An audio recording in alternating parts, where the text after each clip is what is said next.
Muito bom dia, senhoras e senhores. Antes de mais, gostaria de agradecer ao CIDEF e ao IDEF a organização desta conferência e, em particular, ao professor Eduardo Paes Ferreira, que me convidou para estar presente e para participar na conferência.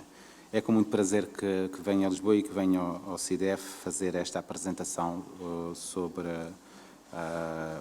o sistema financeiro e, em particular, sobre a resolução do BANIF. A minha apresentação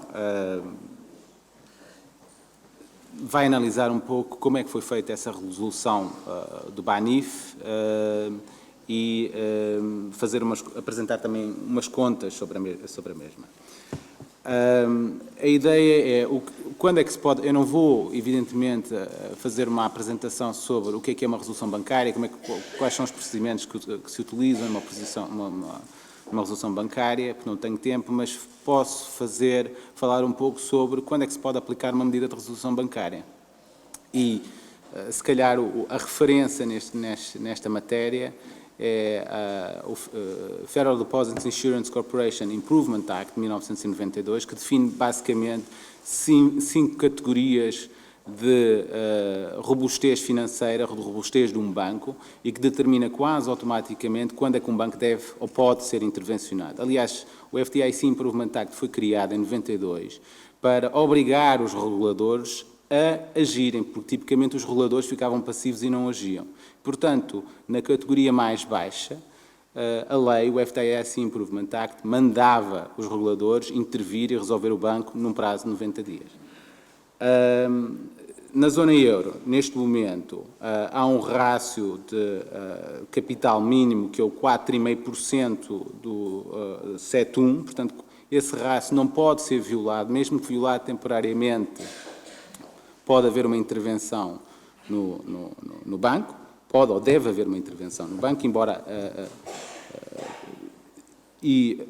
haja um rácio maior, que é o rácio que se refere sempre, que é os 7% do capital de Common Equity Tier 1. Esse é o rácio que é sempre referido. Depois há um outro rácio separado, que é o rácio de solvabilidade, que é 8%, que pode incluir outros instrumentos de capital que não ações, e ainda existe um rácio, estes rácios são rácios ponderados, com os ativos ponderados pelo risco, que é uma medida que torna, digamos, a transparência e torna a percepção do risco mais difícil. E depois existe um outro rácio separado, que se chama o rácio de alavancagem, do inglês leverage ratio, que é basicamente um rácio não ponderado, em que se olha para os capitais próprios, Tier 1, e olha-se também para os ativos totais não ponderados pelo risco. E esse rácio mínimo na zona euro, depois de Basileia, passou a ser 3%. Nos Estados Unidos, o FDIC Improvement Act 92 definia esses 5 níveis, a menos de 2% no leverage rate. O leverage rate tinha aí o papel fundamental, o rácio de alavancagem, menos 2%, o Estado, o FDIC, era obrigado por lei a intervir no prazo de 90 dias, portanto, intervir significa resolver o banco, e era automática essa resolução, ou deveria ser automática essa resolução. Um banco com rácio de alavancagem de mais 5% é considerado um banco bem capitalizado de acordo com essa antiga legislação. A nova legislação que foi feita na sequência dos acordos de Basileia, na sequência de acordos da crise financeira, significa que o rácio de alavancagem o relatório passou para 3%. Não se definem estas categorias todas de intervenção automática, mas os Estados Unidos exigem às holdings bancárias 5%, e os 8 grandes bancos, os bancos sistémicos dos Estados Unidos, têm rácios de 6%. Portanto,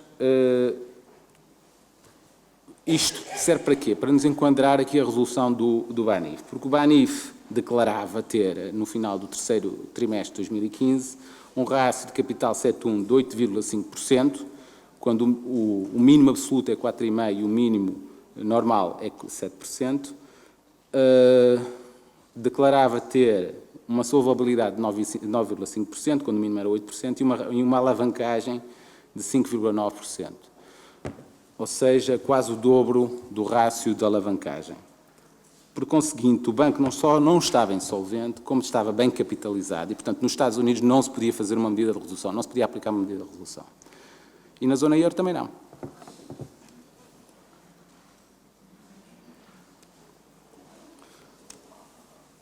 Qual foi o casus belli do Conselho de Administração do Banco de Portugal para fundamentar a aplicação de uma medida de resolução. No comunicado inicial que foi feito, dizia-se que a DGCOMP irá, num futuro incerto, declarar que a ajuda estatal é ilegal. Mesmo nesse caso, portanto, a declaração que vem a 18 de dezembro, portanto, um dia antes da aplicação da medida de resolução, é ainda provisória, é preliminar, há uma audiência prévia do interessado.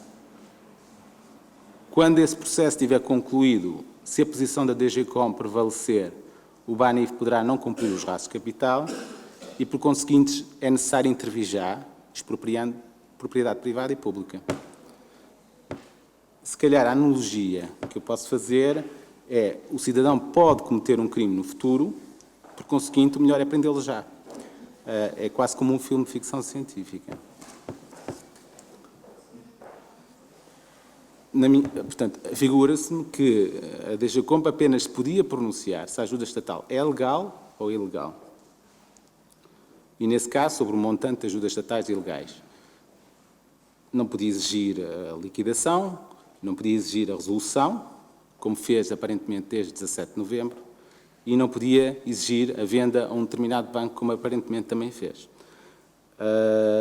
E por isso, e depois já há questões sobre como é que o fez, a 18 de 12 tem dúvidas sobre a ajuda ilegal, a 21 de 12 já diz que a ajuda de 1.100 milhões de euros é legal, não tem dúvidas, e ainda por cima os 3.000 milhões de euros de ajuda estatal são legais. Mas, aliás, nem sequer chega a isso, porque há também um outro tipo de ajuda estatal, que é ativos por impostos deferidos, que se somam a essa ajuda.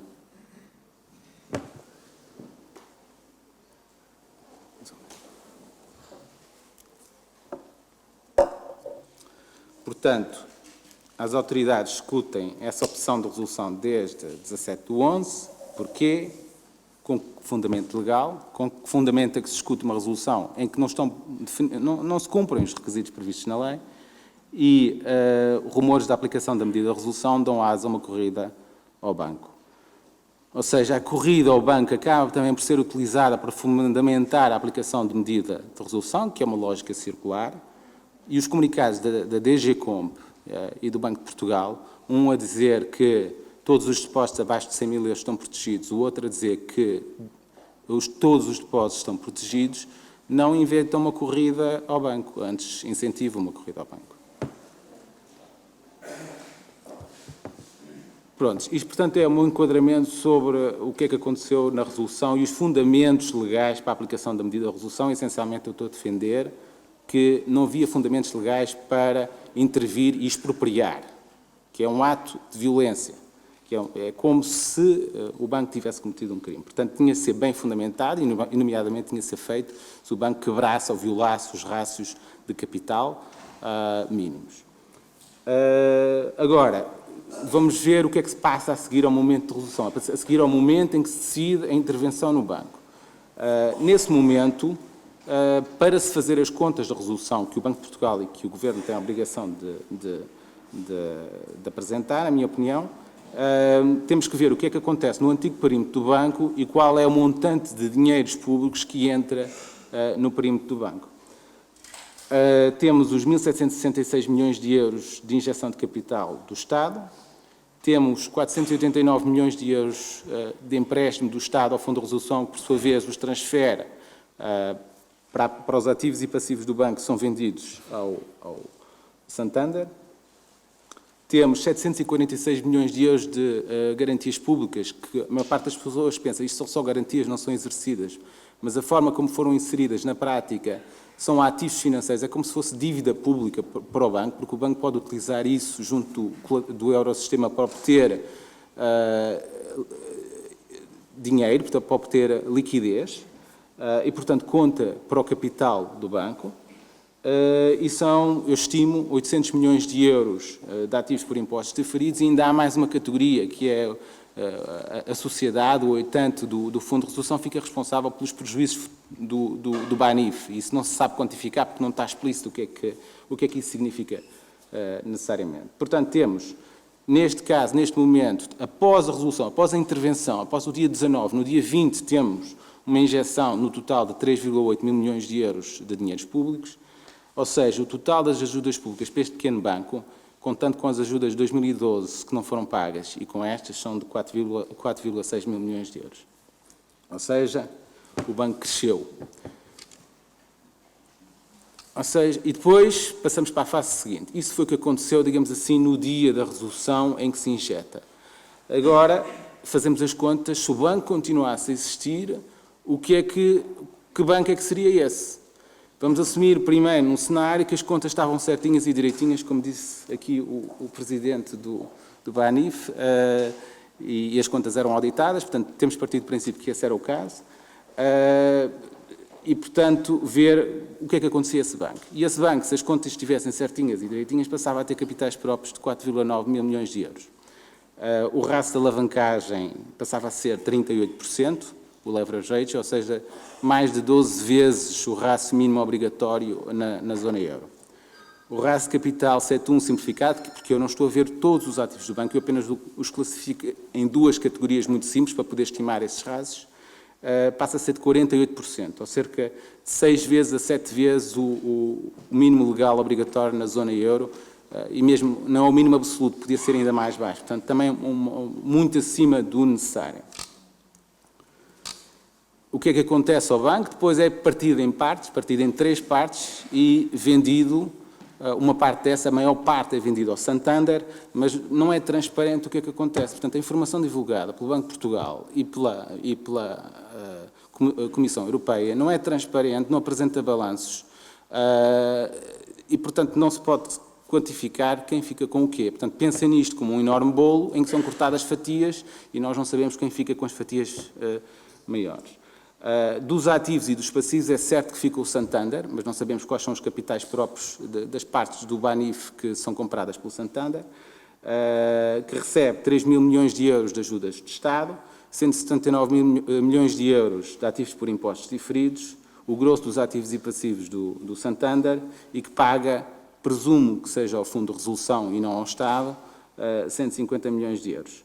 Depois há uma sociedade nova que é criada, que é a Oitante, que tem, se calhar, menos de 20% dos ativos, fica com os prejuízos futuros do BANIF e também não se sabe quais são os capitais próprios dessa instituição. E depois há o BANIF mau, que fica com o resto e também não sei exatamente o que é que fica no BANIF mau.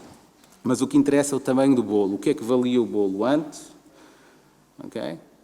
Não sabemos é como se reparte esse bolo depois. Ou seja, em conclusão e para concluir a minha apresentação, primeira questão, podia-se aplicar a medida de resolução ou não? Não, não se podia aplicar. O banco cumpria as regras prudenciais da banca e, portanto, das duas uma. Ou havia um processo para constatar que as contas estavam adulteradas, que as contas não refletiam a realidade e que, portanto, o balanço era retificado e corrigido para baixo e depois, sim, o banco deixava de cumprir os ratios mínimos legais e então podia ser aplicada uma medida de resolução, o que não podia ser feito da forma como fez com um banco que cumpria os ratios de capitais mínimos. E, portanto, é também necessário verificar se as contas estavam certinhas e direitinhas. Mas, independentemente das contas estarem certinhas e direitinhas ou não estarem certinhas e direitinhas, a quantidade, a injeção de dinheiro público é de tal ordem que é impossível que as contas não tivessem erradas num montante dessa dimensão. Portanto, o banco ficou supercapitalizado. E, portanto, na medida do possível, neste momento, a primeira coisa a fazer é emendar a mão, corrigir o erro, procurar reaver parte deste dinheiro, porque isto é muito dinheiro mesmo e faz falta noutros setores da economia, faz falta na educação, faz falta no ensino superior, faz falta na saúde e noutros setores da nossa economia e, portanto, é muito dinheiro para fazer falta. E só numa segunda medida apurar as responsabilidades do que aconteceu. Muito obrigado pela vossa atenção.